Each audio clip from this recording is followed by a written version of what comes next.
Olá, pessoal. Meu nome é Renan Barabanov e esse é mais um Gestão em Jogo, a sua plataforma para discutir a gestão do esporte, unindo prática e ciência nas redes sociais.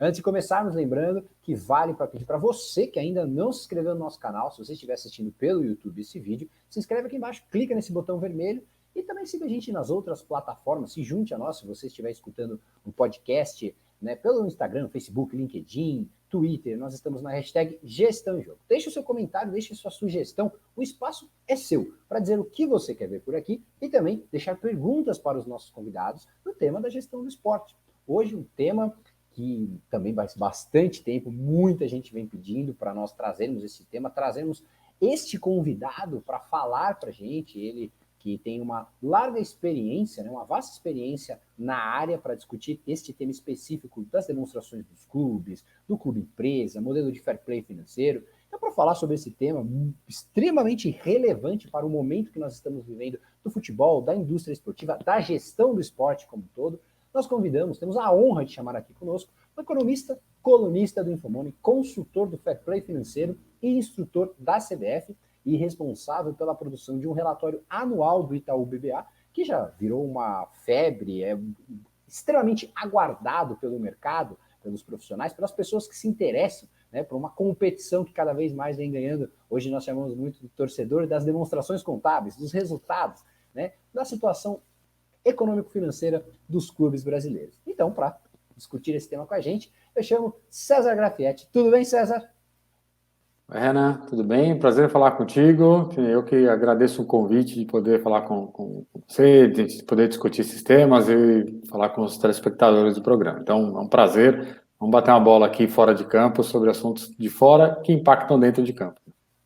Verdade. E para começar, a gente fala muito, atualmente vem falando muito, né, sobre o fair play financeiro, a responsabilidade dos clubes, dos dirigentes sobre os gastos, ainda mais em momento de pandemia. Só que assim, para além da questão que a gente fala por exemplo, a gente viu o caso da possível contratação que acabou não se concretizando do City, do Messi pelo City, né? Vemos clubes como o Chelsea investindo somas elevadas nesse mercado de transferências, clubes brasileiros, ainda bem distantes de uma situação equilibrada, também investindo muito, mesmo no momento de pandemia, contratando novos jogadores com dificuldades para arcar com salários e encargos. Pensando nessa situação, como que o projeto do Fair Play da CBF em específico ele pode auxiliar? É possível dizer, por exemplo, César, que no longo prazo ele garante a sustentabilidade dos clubes e da competição?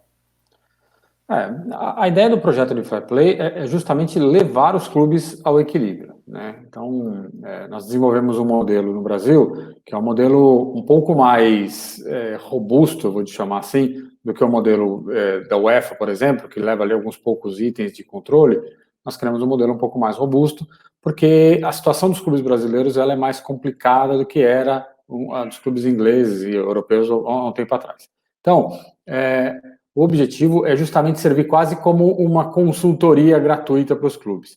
É uma série de índices e controles que são feitos dentro da estrutura do Fair Play, que se os clubes seguirem, em 3, 4 ou 5 anos, talvez eles estejam numa situação, possivelmente estejam numa situação de equilíbrio, gastando o que é arrecado, com sobra para pagar as dívidas, com investimentos dentro da capacidade de pagamento e com as dívidas equacionadas. Então, dá para dizer, sim, que se os clubes seguirem à risca o que o fair play, o que o nosso modelo de fair play está desenhado e se propõe a fazer, em algum tempo, para a maioria dos clubes, a gente vai ter ali um cenário de uma indústria em equilíbrio, sem dúvida.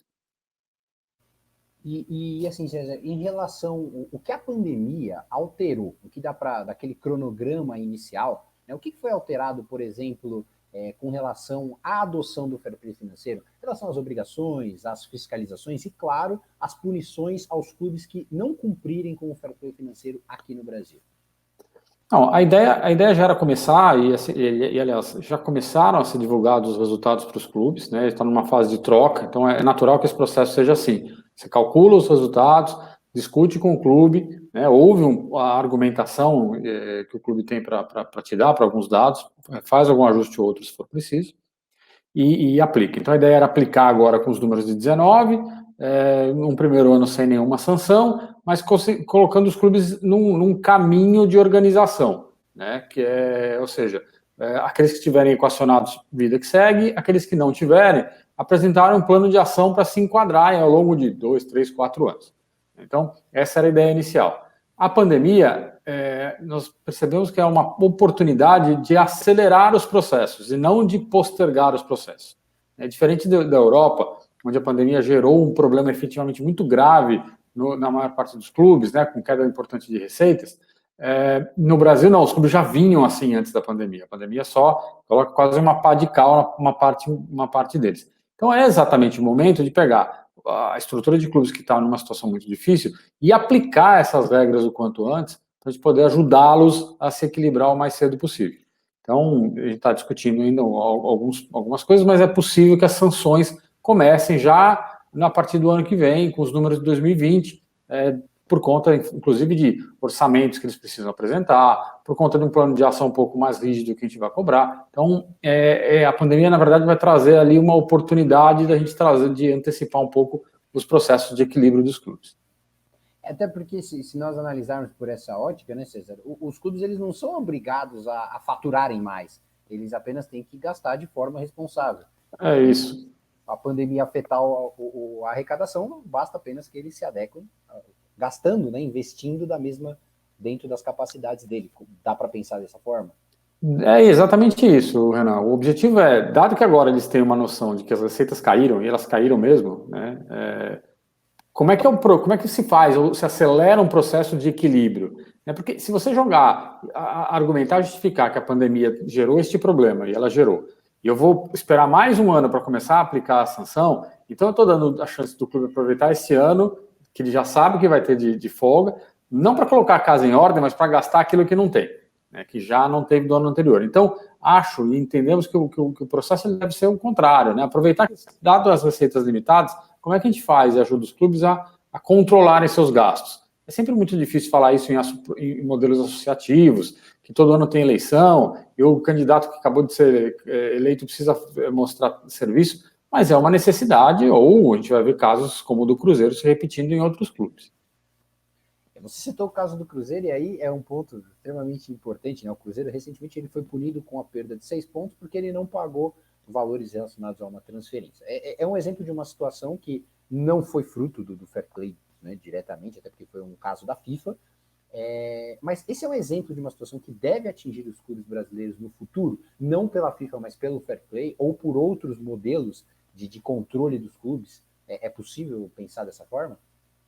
A gente tem que entender o fair play como uma soma de ações, né? O fair play ele vai ser uma ferramenta única, né, no sentido de aplicação no Brasil, mas você tem outros controles, né? Esse controle da FIFA, por exemplo, é um controle externo, né, de relação externa, vamos dizer assim, entre o Brasil e outros países. Então, a gente já tem aqui um modelo sendo adotado. Você tem ali o Profut com uma outra forma de controle. Você tem a Câmara de Resoluções de demandas, que tem aplicado uma série de sanções também, como proibição de contratação de atleta e tudo mais. Então, o fair play financeiro ele vem para se acoplar a esses modelos de controle que já estão em pauta, com um adicional, né, que é apresentar regras, apresentar um caminho para que os clubes se enquadrem e deixem de sofrerem as sanções em todas essas esferas, né? O Cruzeiro sofreu perda de pontos via FIFA. No Brasil, a gente imagina ter outras formas de atuação, né? A perda de ponto é um negócio extremamente... não vai levar o clube ao equilíbrio. Precisa sempre lembrar o seguinte: o fair play visa o equilíbrio. O equilíbrio, como você comentou, é gastar menos. Então, as ações e sanções do fair play vão sempre na direção de fazer o clube gastar menos, né? Seja impossibilitando contratação, seja limitando a quantidade de atletas contratados, né? Até eventualmente proibição de participar de competições, pode ser alguma coisa um pouco mais drástica no futuro. Mas o objetivo é fazer os clubes entender que a necessidade de cortar custos e se equilibrar é importante para evitar todas essas sanções de outros elementos extra fair play financeiro. Você citou o caso também de proibição de contratações, atingiu o Santos, né? Recentemente, agora o Santos está proibido de de registrar jogadores, de novos jogadores, exatamente. Agora, uma pergunta um pouco capciosa, né, César? Com base nas demonstrações dos clubes, nas demonstrações contábeis, eu sei que ainda tem algumas situações, né? Mas é possível apontar quais os clubes estão mais ameaçados por esse tipo de punição, seja de contratação, seja com a perda de pontos? Eu prefiro não falar os nomes, mas dado tudo que a gente fala nas redes e todo mundo que sabe, os suspeitos são aqueles de sempre, né? A gente não vai fugir muito disso. Eu prefiro não entregar nesse momento que a gente está num processo de discussão, mas eu posso dizer, por exemplo, que Flamengo, Grêmio, Ceará, enfim, Atlético Paranaense, Goiás, são clubes que estão muito bem estruturados do ponto de vista econômico-financeiro. Então, esses são clubes que certamente terão uma condição de equilíbrio já atingida, então certamente não vão sofrer nenhum tipo de sanção. Agora, todos os outros, vai ter um caso um pouco mais complicado, um pouco menos complicado, mas todos eles talvez tenham algum tipo de ajuste para fazer, e é isso. Acho que o importante mesmo na Europa foi assim, e ainda é assim. O clube quebra a regra, ele não é punido imediatamente, com ele é discutido um plano de ação para se equilibrar. Então, vou citar o caso da Inter de Milão, que em 2015 foi sancionada, porque estava em desequilíbrio. Ela fez um plano para se enquadrar em 4 anos, né? Então, ano passado, já com um novo dono, um novo acionista, que ela se livrou do controle de finanças da UEFA e pôde contratar. Então, o time desse ano é um time mais forte, porque ele pôde fazer as contratações necessárias. Então, esse é um processo importante. A gente não quer... Não vale... E um dos erros normais que acontece de entendimento é esse. O torcedor espera que você rebaixe o time adversário só porque está em desequilíbrio. Não é isso. Vai ter que usar os instrumentos para ajudá-los a se equilibrar. Então, desde que ele consiga realizar o processo de equalização, então é isso. O objetivo é esse. Ninguém espera que um clube se equilibre em um ano, né? Talvez leve 2, leve 3. Mas se ele chegar e seguir este caminho, é o objetivo que todo mundo quer. Você mencionou no começo, né, César, isso é muito associado a uma consultoria ou uma reeducação econômico-financeira dos clubes, né? E lá na Europa, o sistema do fair play, aí na Europa, né? O sistema do fair play, ele acaba tendo um processo de acompanhamento que é muito bem descrito nos relatórios da UEFA, né? Você citou o caso da Inter, do Sporting de Portugal, tem outros clubes turcos passam muito por essa situação. Mas aí é importante, e acho que em todo esse processo, um dos pontos fundamentais é que as demonstrações dos clubes, as demonstrações contábeis dos clubes, elas reflitam exatamente a posição patrimonial, o desempenho dos clubes, né? Talvez isso seja um ponto fundamental.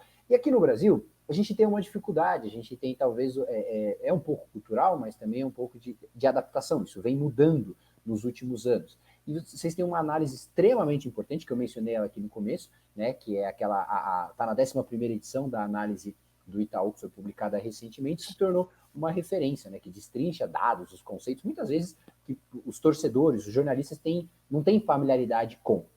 É possível, com base nas demonstrações contábeis hoje, nós avaliarmos, dos clubes brasileiros, nós avaliarmos a gestão e os gestores de um clube? É possível sim, da mesma forma que a gente avalia a gestão e gestores de qualquer empresa, né? Uma empresa equilibrada de qualquer setor tem lá suas dívidas dentro das suas capacidades de pagamento, com o custo correto, com o prazo correto, né? Os investimentos são feitos para melhorar a produtividade, você vende ativos para equalizar questões e não para cobrir o buraco de caixa, como é feito com o clube, né? Você tem gastos dentro das receitas. Então, você avalia a gestão com base nos resultados financeiros. Porque não adianta o gestor vir falando, não, porque eu contratei consultoria, porque eu mexi nisso, porque eu reduzi aquilo, e a hora que você vai ver o resultado, a dívida aumentou, o déficit está maior, os custos com o pessoal cresceram, as receitas recorrentes estão estáveis, então o processo não foi finalizado. Você fez um monte de penduricalho ali, mas a efetividade dele não aconteceu. É um problema do futebol, né? Porque as gestões são de curto prazo, ninguém tem paciência de fazer um planejamento de 5, 6, 10 anos, porque no meio do caminho ele já foi embora. É verdade. E aí, pensando, se você segue por essa lógica, né? Nesse cenário, o papel, a autonomia do profissional, responsável pela gestão, né, pela parte executiva do clube, ela é extremamente importante para o desempenho desses clubes, correto? Sem dúvida. Sem dúvida. Assim, e qual é o problema, né? Eu conversei com praticamente todos os financeiros da Série A para desenvolver um modelo de fair play financeiro. Eu sinto que a maior parte deles não tem essa autonomia.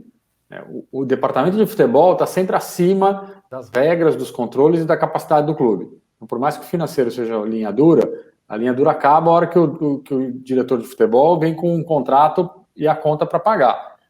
Então, acho que falta, de fato, um equilíbrio entre as forças. Né? Não é fazer com que o financeiro se sobreponha ao esportivo, mas que as áreas financeiras, esportivas e tudo mais sejam interligadas, e aí elas sejam construídas e desenvolvidas a partir de uma visão única. Né? Não dá para ter um puxando a corda e o outro soltando. Então você tem que ter um equilíbrio, e é o que eu acho que sinto falta na maior parte dos clubes brasileiros.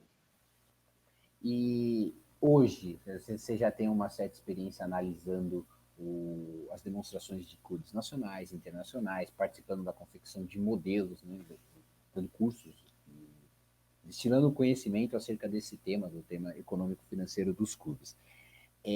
Dá para dizer hoje que os resultados dentro de campo cada dia mais refletem o que é feito fora de campo? Não tenho dúvida, não tenho dúvida. E o fora de campo, a gente vai precisar entender duas coisas, né, quando a gente fala em fora de campo. O fora de campo das finanças, ou seja, clubes equilibrados e que trabalham bem a gestão das suas receitas, né, boa gestão de bilheteria, gestão de marketing, enfim, venda eficiente de atleta, com mais dinheiro você consegue, e de forma recorrente, você consegue gastar mais, e aí certamente você vai ter elencos de melhor qualidade. Mas não basta ter mais dinheiro, você precisa saber usar bem esse dinheiro. E aí é o segundo fora de campo que é importante no processo de gestão de um clube de futebol, é a capacidade de usar bem o dinheiro que você tem. Então, como? Com um bom modelo de contratação, com o uso de tecnologia, de scouting, com uma análise eficiente do perfil e da cultura do clube, para que você contrate o técnico correto, para que você monte o elenco de acordo com o técnico, com a cultura do clube. E aí, isso de uma maneira eficiente, você vai gastar menos, vai gastar corretamente, não vai precisar ter um elenco inchado, e aí as duas coisas elas casam, e aí você tem um modelo que, bem gerido fora de campo, vai gerar resultado dentro de campo. E aí tem um fator importante, né, César, que é a questão, e você mencionou durante algumas das suas respostas, que é a questão do modelo de propriedade, né, a forma que, obviamente, cada país tem o seu, e no caso do brasileiro, predominantemente o modelo associativo. O quanto o modelo associativo, hoje, para o futebol brasileiro, talvez a gente não possa falar de forma definitiva de bom ou ruim, mas na tua visão, o quanto ele prejudica e o quanto ele ajuda os clubes a se prepararem nesse movimento fora de campo? O modelo associativo, a gente não pode...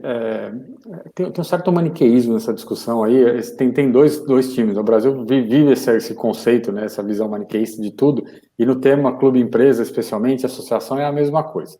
Então, aí tem a torcida do clube-empresa que diz que a associação transformou o futebol no que ela é hoje, do ponto de vista de gestão, e os defensores da associação dizem que o clube-empresa só tem clube que só tem lavagem de dinheiro, o acionista que abandona o clube, que não liga para o torcedor.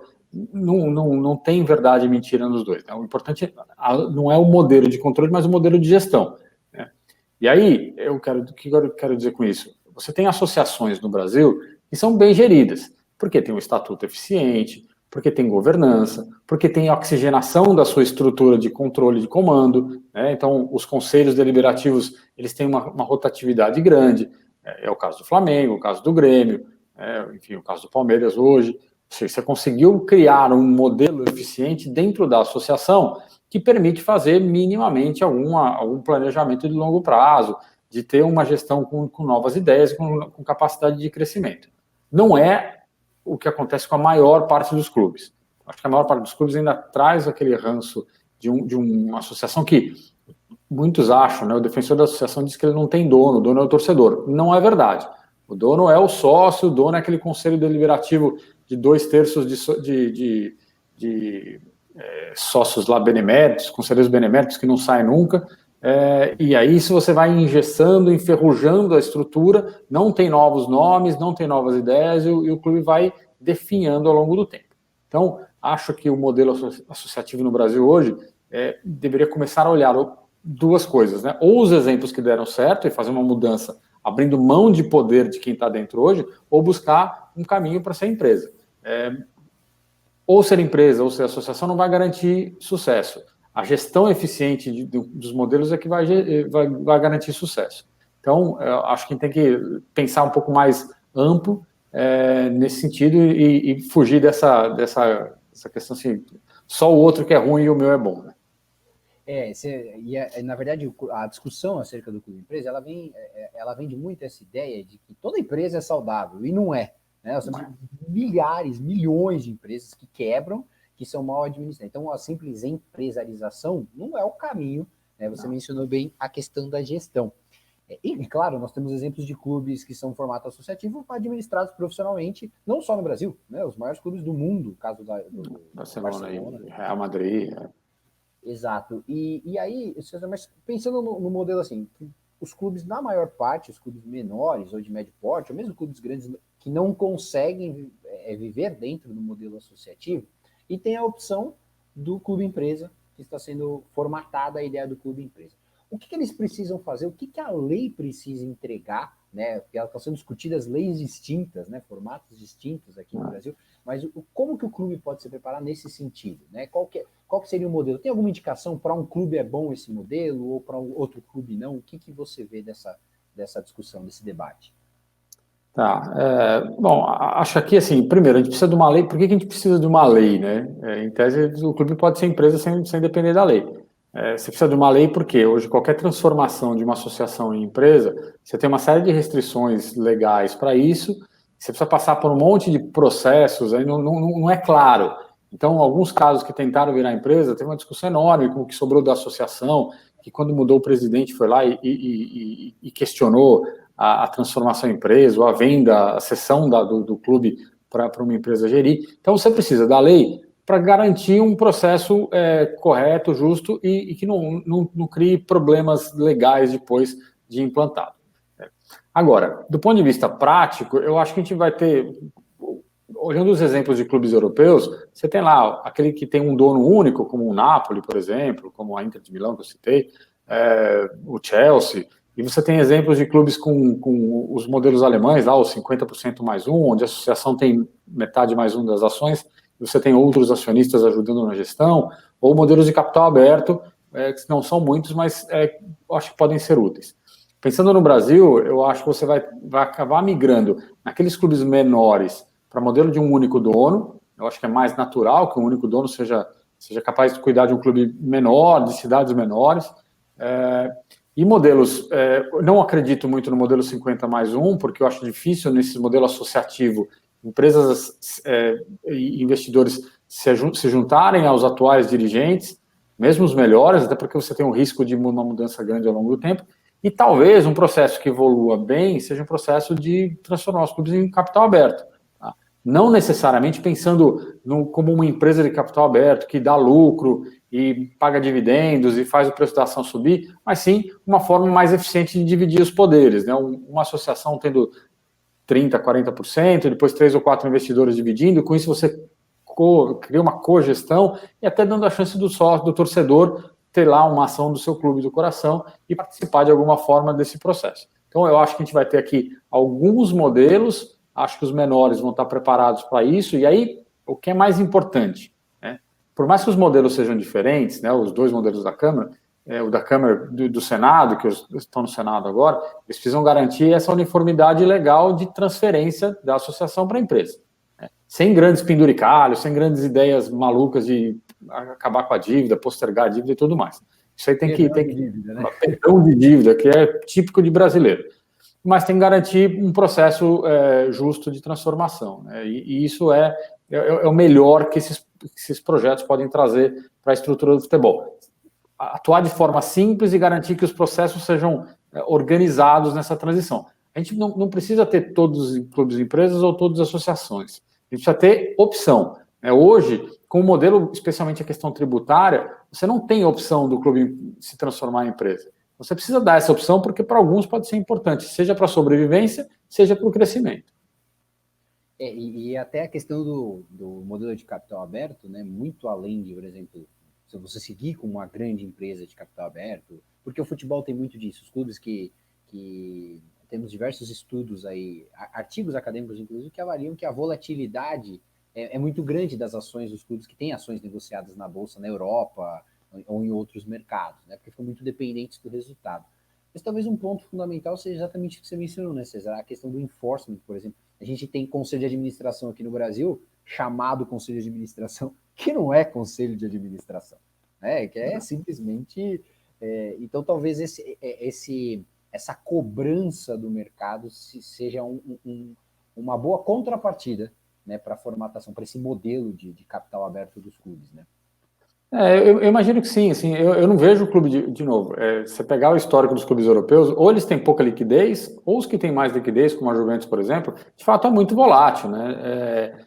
Eu vejo o modelo de capital aberto muito mais para garantir a governança, para garantir o compliance, para ter um pouco mais de controle, regras claras de demonstrações financeiras e tudo mais, do que necessariamente um ativo para valorizar. Claro que vai valorizar, dependendo do desempenho esportivo, dependendo de algum aspecto diferente de desempenho financeiro, mas não é esse o objetivo, né? O capital aberto é muito mais para você garantir, de fato, essa governança que, especialmente, a Juventus consegue executar muito bem.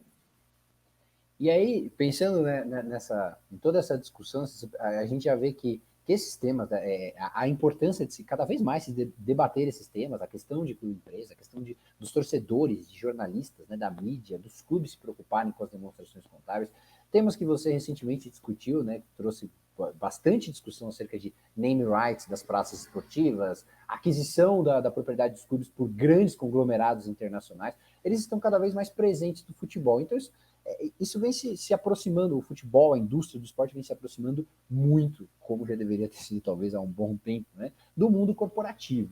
Como que os clubes podem se preparar para essa aproximação? Principalmente, claro, os clubes brasileiros que parecem que estão bem atrás dos clubes internacionais, né, e tem que jogar como gente grande, né?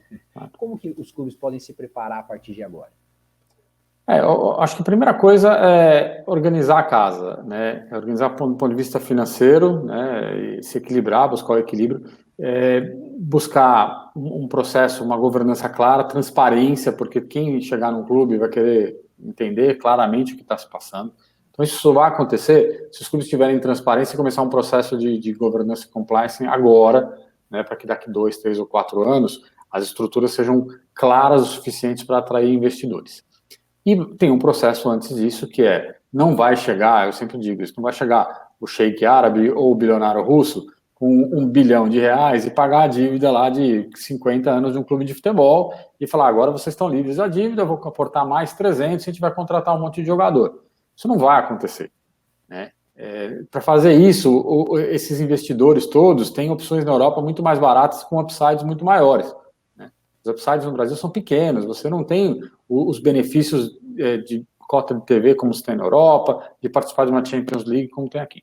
Então, os clubes vão ter que ajustar a sua casa, inclusive em relação à dívida. A gente precisa falar isso. Tem algumas dívidas que são impagáveis. A gente vai ter que optar por alguma coisa. Ou o clube fecha, porque ele não vai ter capacidade de pagar a dívida, e tem que ser cruel, de certa forma, com isso.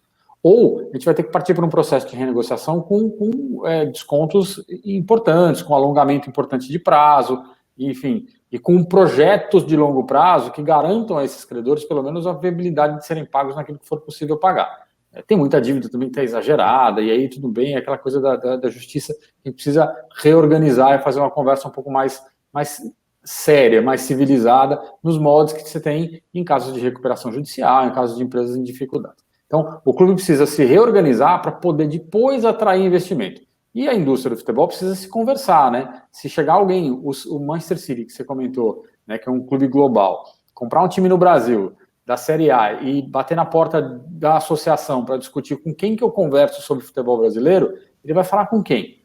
Tem o Conselho Nacional de Clubes, que não é nem exatamente uma estrutura, ele vai falar com a CBF. A CBF é uma confederação, não é ela que discute as questões internas dos clubes. Ela pode falar do calendário, ela pode falar de algumas outras coisas, mas não da estrutura do futebol, quem negocia patrocínio, onde eu jogo, como que eu organizo, coisas que as ligas europeias fazem muito bem.